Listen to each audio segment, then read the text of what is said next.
What is going on, Panthers Nation? Carolina Dad here, your host of the Two Growls, One Roar podcast, back with your weekly episode. And here we are, folks, the point in the year where there really isn't news. So what I did this week is I went out on X and I said, hey fans, y'all tell me what you want me to talk about this week, because we're running out of topics, at least for this small, 2-3 week period till we get into the combine next week. Could be a discussion there, but I said, hey, tell me what you want me to talk about. I posted 4 topics. I think it ranged from draft picks, groups of players, free agency, and cap space. And the top 2 choices, at least right now, when I started this recording, were around the updated cap space that was just announced and potential free agents. So that's what we're going to do, an episode that y'all picked. And here we go. Let's get in.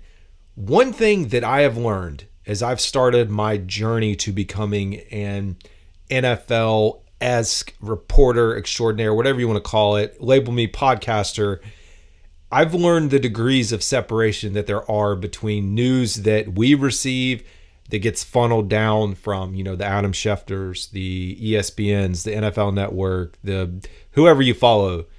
And what I've learned is the degree of separation isn't as big as you think it is. Yes, there is some information and intel that those folks have directly in the organizations. Part of that is, hey, they get to talk to the teams and the players, and they've got other connections throughout the entire league, ownership, all that stuff.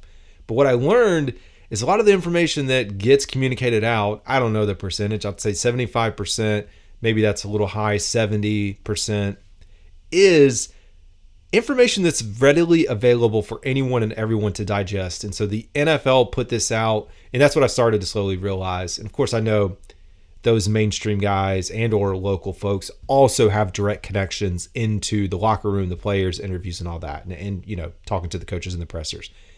But here we go. Announcement from the NFL yesterday. You can watch and follow these NFL communications. Just search it, Google it, you'll get it. NFL announces 2024 salary cap increase. So the NFL announced today that the 2024 salary cap will be $255.4 million per club, with an additional $74 million payment for player benefits, which includes performance-based pay and benefits for retired players.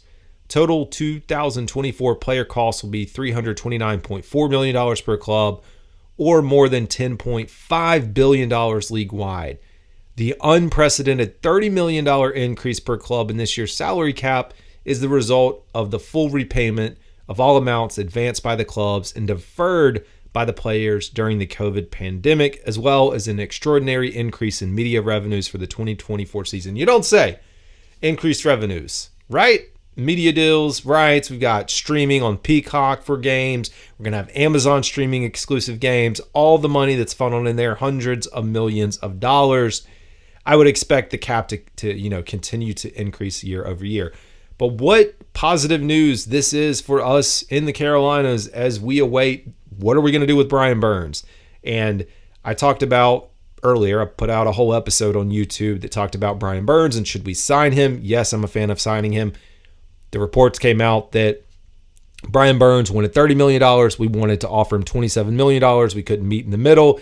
Yada, yada, yada, as they like to say on Seinfeld. But the yada, yada, yadas in between all that are what got us here today and why we don't have a contract and why it feels like the franchise tag is coming. We also got the numbers for franchise tags. $24 million, roughly, is what the franchise tag would be if we were to tag Brian Burns and keep him here in the Carolinas at least for a year. There's no guarantee he's going to play on the tag. I know we want a long-term contract, at least I think we do. But I do think we have to start thinking about the possibility that he is traded if this thing does not get worked out. And I have faith that it will. That's why you bring all these folks in, and it's going to take a little bit of time to settle and for people to get their feet underneath them, and Dan and Brant and all that to sort this thing out, get back in the room, get the deal secured. Now with all these things that are trickling in, we got some unfortunate news, but I would say expected, that the Cincinnati Bengals are going to tag T. Higgins. So T. Higgins is going to get the franchise tag. Sounds like they're probably not going to move off of him. I mean, why would you let your superstar quarterback have a weapon walk out the door when he's in his prime? You find a way to keep him. This extra money not only helps the Panthers, it helps everyone else. But when we talk about the addition of this money, 40-ish to total. I think it goes up to like what, $41-42 million roughly that Panthers have to spend. So we really, if we tag Burns, it is going to be a little bit cheaper than it would have cost us on the cap as far as where we are today, or would have been, I should say. We have a little bit more money to spend on other positions. I'm still not a fan of the tag. I'd rather have a long-term contract because you can spread out that money over the course of multiple years, and that's why you have these guys in here, the gurus, that can do that. So, with all that said, the question that I got was, hey, what are we going to do? Can you give us a preview of like spending, what that may look like? Now, I'm not getting into the weeds today, into the nitty-gritty of, hey, we're going to spend this much here and this much here. It's more of a ballpark guesstimate on where I see the roster, where I think the roster could go, and some names that may fit in between. There's a lot of question marks, which is why I'm just going to let free agency play out. But I will love, I'd love to share as much information as I think I can share with y'all to get you caught up. If you have not gone out, I've got a breakdown of the offense, defense, and special teams. One video for each of those, 8-10 minutes long, walks you through who's on the roster, who's a free agent, who got signed to a reserve or futures contract. Yeah. That's available. So go out there and watch that. This is an abbreviated version as I talk about where I think we are going to address needs, whether draft, free agency. Quarterback, Bryce and Andy. Don't think anything's happening there. What we will see is the addition of a third quarterback or fourth quarterback at some point, and that is really for training camp. I don't think we're going to be drafting anyone, though, or likely getting someone undrafted. Running back position, and I should say I've got these broken out into green, yellow, red. Bryce and Andy are green. They're here. They're fine. And I don't think we're going to add anyone in the draft at quarterback or free agency. That's green. Chuba Hubbard, I have him as green. I have Miles Sanders as yellow. I think Miles Sanders and his contract is what will keep him here. That's only 2 running backs. We're going to carry a third. There's no doubt that we're going to have a third running back on this team. Who that third is, to be seen. You have Raheem Blackshear. You could bring him back. That's always an option. You have Austin Eckler, who's been floated out, not necessarily tied to the team. I have him in red because, yeah, sure, that sounds great on paper, but there's no true ties that he's going to come here yet. Another name, Josh Kelly out of Los Angeles. And I said Raheem Blackshear. I do think you think about the draft. I think the draft is a possibility, not early, but if there's someone late, and we've already addressed a lot of our other needs, that's something that could happen. Tight end room, I have Hurst red, Ian Thomas red, Tommy Trimble green, Sullivan yellow. Last year, Canales carried 3 tight ends. When we talk about the tight end room, I think there's something that's going to happen. I think Hurst, just because of injuries, and I think Ian Thomas, because of just how he's played and the contract that he may not be here, which leaves us to start looking out into free agency. And you talk about a Noah Fant that I've mentioned coming over from the Seattle Seahawks. We get into these lesser names, not really big-time tight ends, but a Colby Parkinson, a Gerald Everett are the 2 names that I'd throw out right there. You have the draft. I do think it's kind of a lesser need right now because we have 4. So until we're cutting people or getting rid of people off the roster, I'm kind of leaving it right now as red as far as drafting. Wide receivers, Thielen and Mingo green. Now, I guess you could really say Thielen yellow, even red, because maybe there are talks that he gets out of here. Terrace Marshall Jr. red, gone. He's not going to be here. And then Strachan is your other, and I have him in yellow. Wide receiver is what everyone wants us and me and fans and podcasters and whatever media to report on and talk about. With T. Higgins tied up, we've got to turn our attention to some lesser guys. On the list now, I'd put Calvin Ridley at the top. He's projected by Sports Track to have about $17 million. It's what his contract would be. Gabriel Davis, another from Buffalo, 13.6. And hey, we're talking about the Bengals. Tyler Boyd. Tyler Boyd is another name. Roughly $8 to $10 million estimate. Kendrick Bourne, again, $4.8 million. And then Curtis Samuel. Good old Curtis Samuel's estimated to have $12 million. We know he played here. And lastly, Marquise Hollywood Browns. Those are the big names that I have. Varying degrees of red and yellow. There's been no indication that any of these guys are associated with Carolina or the Panthers or want to be here. Have us drafting a wide receiver. it would like if there was a bet that I could make right now that we would not draft a receiver, I would not take it. Like, we have to get a receiver at some point in the draft. Now, the thing about this is DJ Chark, he's available. Amir Smith-Marset, I think you bring back Amir Smith-Marset. I talked about Laviska being gone. DJ Chark, maybe if the dust is settled and there's just nothing else available and he doesn't get picked up along the way.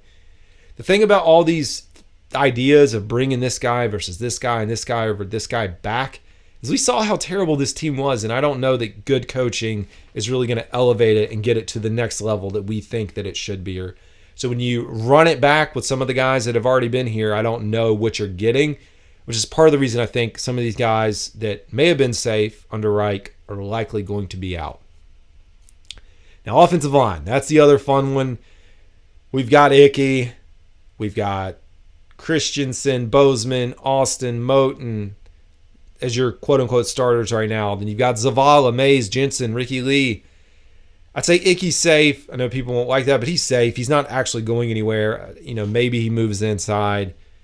Brady Christensen, feel like he's safe. Bozeman, at least for now. Austin Corbett, yes, and Moten. Now, you got the injuries. You've got all that thrown in there. So I don't think there's a guarantee. I'd probably put all those guys in yellow, and I put Moten in yellow because Moten's contract. Then we get into the guys, some of which were brought on last year. Zavala, I have him in yellow, even though he was just drafted last year. Cade Mays, red. Jensen, red. Ricky Lee, red. Now, it's not anything around performance, but it's like, if we are going to bring in a free agent or we're going to bring in someone through the draft, somebody's got to go. And those are the guys that I think about leaving. Now, I don't have I went through the free agents that were available, and I think there were, at least on the website I was looking at, not many showing for left tackle, which I feel like is a glitch. But I don't know who the heck we're going to pick up. I've seen teams starting to release guards, to release tackles, and I just don't have a read on it, and I don't want to misinterpret and say, yeah, that's going to be a really good pick for us, or we should look at that guy. So that's your breakdown, folks, on the offensive side of the ball. Then we turn to defense, which is another hot topic. Defensive line, we've got Brown, Tuttle, Thurman, and Ray. I do think we bring someone in through free agency. Again, as far as a name, I don't have anyone that's jumping off the page at me right now. As we get into this and I get more in the weeds of free agents and who I think we're going to look at, we'll keep you posted, or we hear. Edge or outside linebacker on roster, we have Barno, Johnson, Leota, Villain. I feel like Johnson is safe only because he was drafted this past year, not because of his play per se. Leota and Villain, I do think, are potentially on the cut line. Johnson could be too. You have Brian Burns. You bring Brian Burns back. You have Yetur Gross-Matos. Possibly bring him back. And then I think you do address this through the draft. I think you'll have to pick up someone at edge in the draft, outside linebacker. Inside linebacker, another weak position right now. You have Shaq Thompson, Chandler Wooten, and Cherilus. 3 guys. Shaq I have in yellow, possibly red, coming off an injury, a little bit older. It's not that I don't want him here, folks. Y'all know my stance that he's a great guy, great player, took a sacrifice to be here, to be with his guys and go to war with the Panthers. But it's someone that we'll want to monitor. And then you got Wooten and Cherilus, again, younger guys that I just don't know that they're going to be long-term fits as inside linebackers in the NFL. That leaves you with Luvu. Frankie Luvu, Kamu, Grugier Hill. Do you bring him back? I think Luvu, yeah, you got to bring Luvu. But I got Luvu in yellow because I don't know that we'll be able to get him. I want him, but I don't know if he's going to be here. And then Grugier Hill in yellow as well. I do think free agency, we'd look to pick someone up, probably a veteran. And depending on, when we start talking about the draft, it's really going to be the draft board order and priority, which I'll get into as we get closer to the draft. Who is our top priority? How many picks do we get? Did we trade up? Did we trade back? Did we get additional compensation so that we can pick some of these guys that may, or some of these positions that may not be jumping off the page right now as desperate needs? Cornerback room, J.C. Horn, Dante Jackson, Jameson, and Boodle. Have Horn in green, but we do have to decide if we're picking up his 5th year option. Dante Jackson in yellow because of the contract. And I'll say, People give Dante a hard time. Dante's been a pretty good player over the last year. I'm not saying fantastic, but when you're looking at like an NFL caliber corner, or at least what we have on the roster today, I would take that. I know the money's a little bit higher. I don't know if there's some restructuring that can happen, but that would result in an extension. It's hard to say. And then Jamison and Boodle, I have on the bubble. I do think we look at the cornerback position in the draft, look to maybe bring back a Troy Hill or another veteran presence. But cornerback, I think C.J. Henderson is gone. Lastly, safety, Woods, Bell, Robinson, all green, all safe in my opinion. Although Xavier Woods, maybe he could be in the yellow. And then Alex Cook, I have in the red. I think he's a potential cut. And then Sam Franklin, at least talking about who may be coming back. I think Sam Franklin is on that list. And you may, again, look at the draft, but if we're looking at what we have today, and if you bring back Franklin, I'd say safety, as far as a need to get a safety, is a little bit lower on the list there. Signed on the roster today, that leaves us with 21 on offense, 19 on defense. We know that NFL rosters are 53 players. You throw in the 3 special teams. That means we have room for 10 additional guys. Well, I'm counting Jensen being signed, JJ coming back. So if JJ does come back, then that would put us at 43. But right now, I guess technically 11 spots open on the roster today. 11 spots open. Up for grabs. And free agency is going to be fun. At least I hope it is. And I hope we get someone halfway decent. Not to say that we won't, but I do have this other thing inside of me that says get ready to be underwhelmed and unimpressed at what we do, but I wouldn't let that worry us as far as like where this team can go next year. And again, we're just working on positive momentum, winning some games, winning more than 2 games heading into next year. Well, folks, I believe that is it. Now, I guess taking a step back, because one of the larger questions that came up was understanding the cap space. And so we talk about the cap and what's available. You're going to have a chunk of it potentially set aside for Burns, which does leave less flexibility in what you want to do with some of these other guys, with the Luvus, with an extension for Derek Brown. Now, the beauty of it is you do have the option to spread out some of these contracts long term. You also have to have a chunk of money that's available for your draft picks. And I know in years past, just watching us monitor our cap and manage it, that we like to keep some available as well, just in case there's some small things you want to do. What we need to do this year in this offseason is focus on moving forward and not messing ourselves up in the long run. And what I really mean by that is let's stop doing these short, what we'll call wins, to pick up a Chark and then have dead cap money, or pick up a whoever and have dead cap money, or restructure and extend someone that probably shouldn't be here. Now, in the next 2 or 3 years, things are going to be much, much better. And if you think about cap opening up even more, it makes the thought or idea of Burns getting paid 27 to 30 million not as bad. And I think Burns is 27 to 30. If that's where we land and he does sign here long term, that's going to be the bottom of the tier in a few years, because then you're going to have someone else coming up getting 35, 40 million for edge or defensive end or outside linebacker, whatever it is. So I think today's number, it's really, as we've seen, it's like the next number that sets the market. But let's not do stupid stuff. It's easy to want to jump out ahead and think about, oh man, if we just get this guy or spend a little more here. Let's make smart decisions, and smart decisions that set this team up to become successful in years to come, so that we can lean off of, the Bryce Young contract and deal.